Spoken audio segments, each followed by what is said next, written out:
Ada sebuah buku lama yang menarik untuk kita kupas ulang. Buku tersebut berjudul How to Swim with the Shark Without Being Eaten Alive, yang kalau diterjemahkan secara bebas adalah bagaimana bisa berenang dengan hiu tanpa dimakan hidup-hidup. Arti sebenarnya dalam buku tersebut adalah perusahaan raksasa atau kapitalis atau individu kapitalis yang punya nickname sebagai shark. Shark itu adalah binatang yang haus darah, kejam, tega, melakukan hostile takeover, pengambilan alihan paksa tanpa belas kasihan pada pemilik lama. Kita semua tahu di negara demokrasi yang mengambil sistem liberal seperti Amerika, berkali-kali kita menyebutkan bahwa Amerika adalah negara swasta, sehingga kendali ekonomi semuanya dipegang swasta. Karena mengadopsi pasar bebas, maka siapa yang kuat dia yang menang. Hukum rimba yang dipakai. Di sini saya tidak setuju. Negara harus turun tangan. Bukan free market yang dipromosikan karena hukum rimba, tetapi fair market karena berdasar kesamaan peluang dan win-win solution. Kita lanjut ke pasar kapitalis liberal yang bebas. Karena mereka kuat, mereka bisa makan perusahaan-perusahaan kecil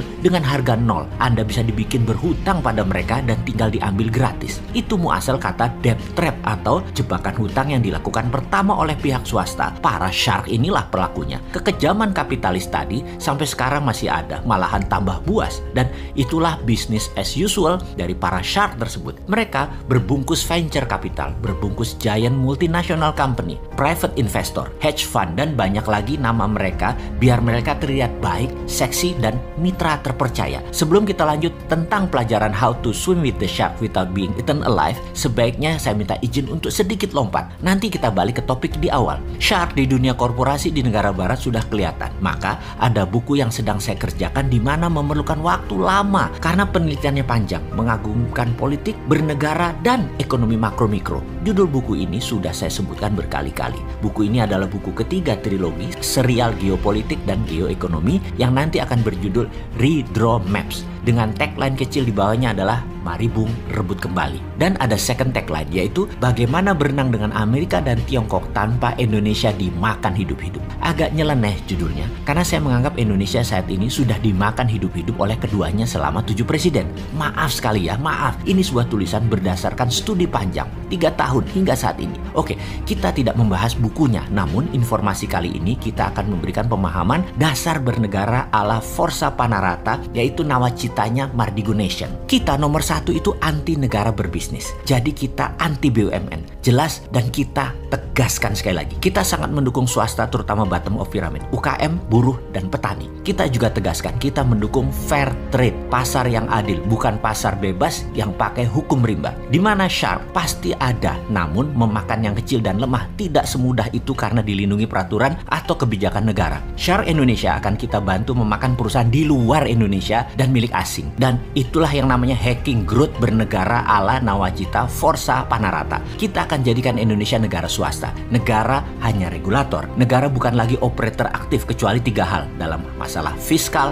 moneter, keamanan, dan pertahanan. Dijelaskan lagi, Departemen Pertahanan akan diubah menjadi Departemen Perang atau Warfare, DOW atau Department of War. Salah satu agenda DOW adalah membantu perusahaan swasta ekspansi ke luar negeri seperti VOC dibantu militer Belanda. Hanya militer kita bukan hard skill, keterampilannya lebih soft skill, persis seperti China Military Strategy. Ini yang disebut New Economic Warfare Strategy. Dengan New Economic Warfare Strategy China tadi, bahkan negara lain diinvasi saja, rakyat setempat plus pejabatnya serasa sedang dibantu, diperkaya, padahal harta mereka sedang dikeduk.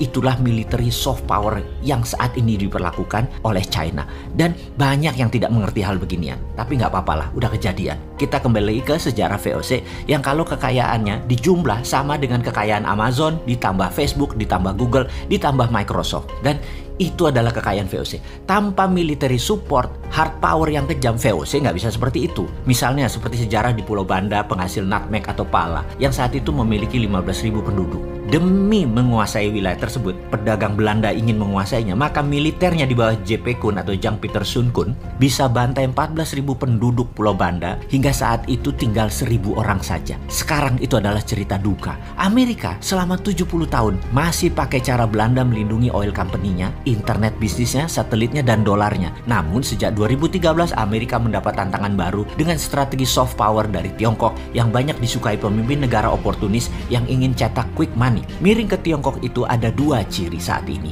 yaitu negara-negara yang ambil obor, One Belt, One Road. Negara tersebut memang ambil Tiongkok sebagai bohir dan sponsor kekuasaan, atau negara tersebut lemah foreign policy-nya sehingga keduanya adalah termakan soft power military strategi menggunakan economic approach. Sahabat, mulai kebayangkan gambaran ke depan apa yang harus kita benahi dari cara kita bernegara. Kita harus menyempurnakan, kita harus pinteri pengusaha, politikus, dan penguasa saat ini. Setuju kan?